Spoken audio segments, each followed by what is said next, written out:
Most providers in the United States will not do a delivery if baby is not head down. So if they're bum down or feet down, they will plan for a C-section. So how can you tell that baby is head down? Today we're going to talk about it, some things that you can do, and talk with your provider at your appointments. Now, am I a fan that they will not do a delivery if baby is not head down? Probably not. I would like to see people get more options, but it can be a lot more dangerous. So it's something you definitely want to talk with your provider about, but that's not what this video is about. It's about finding out if your baby's head down. So let's jump into it.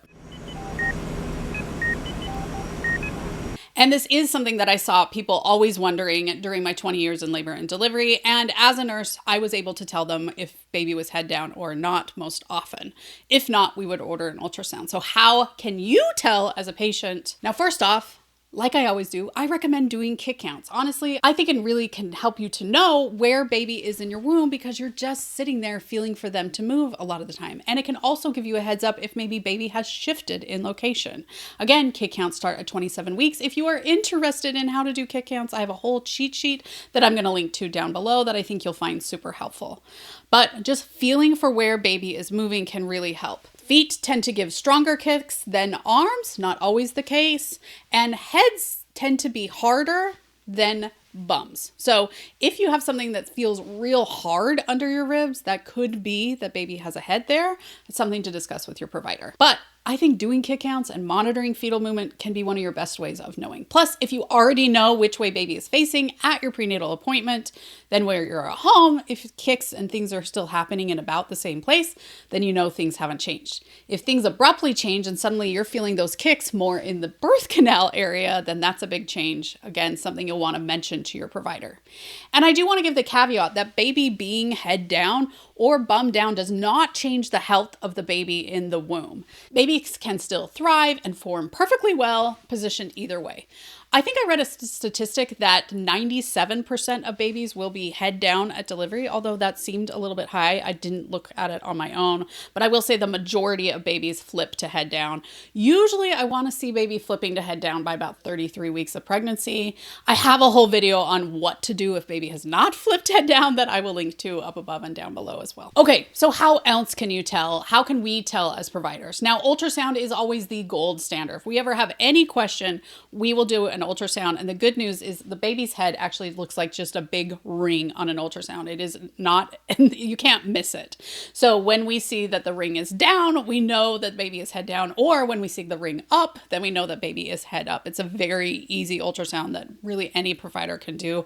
Although as a nurse, I'm not officially allowed to be able to do it, but I digress. However, we can't be ultrasounding every patient, and sometimes things are happening very quickly and we would like to know in other ways.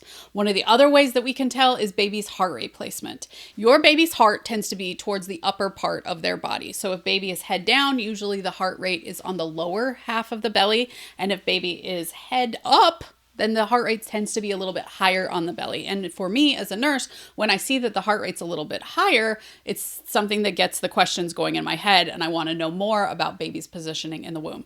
Doesn't always mean that baby is not head down. Baby could just be higher up in the womb, or I could just be getting the heart rate a little bit higher. Now, in the office, your provider will do something called Leopold's maneuvers. First off, they're going to do the tape measure to measure how big your belly is. I have a whole video that's either coming out or I already published that's about how to know how big your baby is. I'll link that video down below. But after that, they should be doing something called Leopold's maneuvers, where we put our hands on your abdomen and we try and assess baby's placement in the womb, how big baby is. But, you know, the more bellies you touch, the better you get at this. This is part of why they do residency. This is why experienced labor and delivery nurses can feel a belly and think, I think this baby's a little big, or I think this baby's not head down, and all those different things.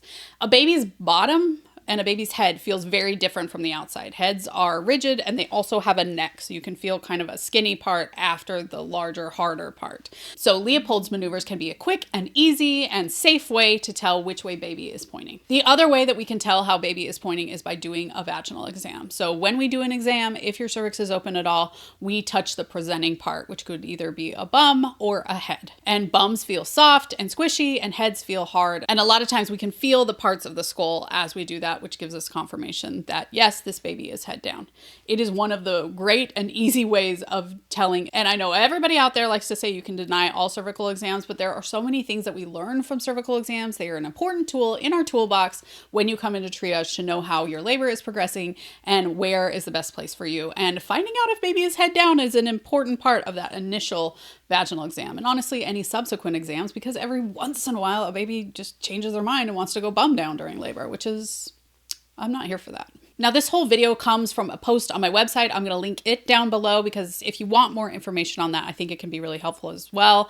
I think a lot of people are like, I want an ultrasound every single time to tell which way baby is facing.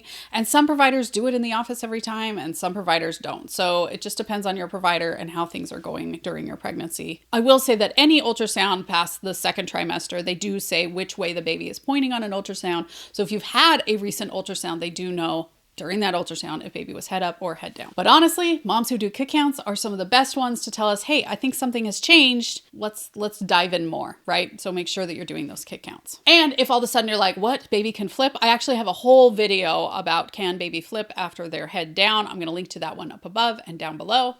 Thanks for joining us here on The Pregnancy Nurse, where we get you prepared, not scared, for your upcoming hospital birth.